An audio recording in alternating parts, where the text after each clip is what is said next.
सिंधुदुर्ग जिल्ह्यात प्रथमच ओरोस इथं Mahindra first choice multi brand car service workshop Jaitapkar automobiles. कोकणात राष्ट्रवादी काँग्रेसची मोठ पुन्हा बांधण्यासाठी आता ज्येष्ठ नेते शरद पवार यांनी स्वतः लक्ष घातलंय। नुकतीच या संदर्भात त्यांनी बैठक घेतली असून राष्ट्रवादी काँग्रेस पुन्हा दमदार एंट्री करण्यासाठी चाचपणी करत आहे। पाहूया आमचे प्रतिनिधी कृष्णा ढोलम यांचा स्पेशल रिपोर्ट। लोकसभा निवडणुकीनंतर आता विधानसभा निवडणुकीचे वारे वाहू लागले। सर्वच राजकीय पक्ष निवडणुकीच्या कामाला लागले। राष्ट्रवादी काँग्रेसचे अध्यक्ष शरद पवार यांनी कोकणातील पदाधिकाऱ्यांची बैठक घेतली। सिंधुदुर्ग जिल्ह्यात सावंतवाडी, कुडाळ आणि कणकवली असे विधानसभा मतदारसंघ आहेत। 2014च्या विधानसभा निवडणुकीत सर्वच राजकीय पक्षांनी स्वबळावर निवडणूक लढवली होती। मात्र आता लोकसभा निवडणुकीत मोदी लाटेत काँग्रेस राष्ट्रवादीचा सुफरा साफ झाला।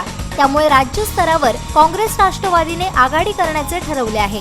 आघाडी झाली तर सिंधुदुर्गातील कुडाळ आणि कणकवली हे मतदारसंघ काँग्रेसच्या वाट्याला, तर सावंतवाडी मतदारसंघ राष्ट्रवादीच्या वाट्याला येऊ शकतो। नारायण राणेंनी काँग्रेसला जय महाराष्ट्र केल्यानंतर काँग्रेसची दयनीय अवस्था झाली आहे। लोकसभा निवडणुकीत काँग्रेस उमेदवाराचे डिपॉझिट जप्त झालं होतं। राष्ट्रवादीची ही परिस्थिती तशीच आहे। दोन्ही पक्षाच्या नेतृत्वाने जिल्ह्याकडे फारसे लक्ष दिले नाही। मात्र आता विधानसभा निवडणुकीच्या पार्श्वभूमीवर राष्ट्रवादीचे पक्षाध्यक्ष शरद पवार यांनी सिंधुदुर्गातील पदाधिकाऱ्यांची बैठक घेतली। 2 दिवस बैठक सत्र सुरू होतं। विधानसभेसाठी सध्या तरी राष्ट्रवादीकडे तिन्ही मतदारसंघात एकही तगडा उमेदवार नाही। पक्षाचेही कुठे काम दिसत नाही। 5 वर्षात राष्ट्रवादी काँग्रेसकडून कोणत्याही प्रकारचे सरकार विरोधात मोठं आंदोलन झालं नाही। त्यामुळे बूथनिहाय काम राष्ट्रवादी काँग्रेसला करावे लागेल। वरिष्ठ पातळीवरून कार्यकर्त्यांना ताकद द्यावी लागेल।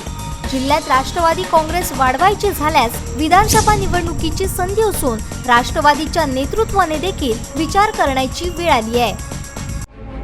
कोकणातल्या ताज्या घडामोडी सर्वप्रथम पाहण्यासाठी सबस्क्राईब करा कोकणचं महाचॅनल सिंधुदुर्ग लाईव्ह YouTube चॅनल आणि ताज्या घडामोडी पाहण्यासाठी बेल आयकॉनवर क्लिक करा।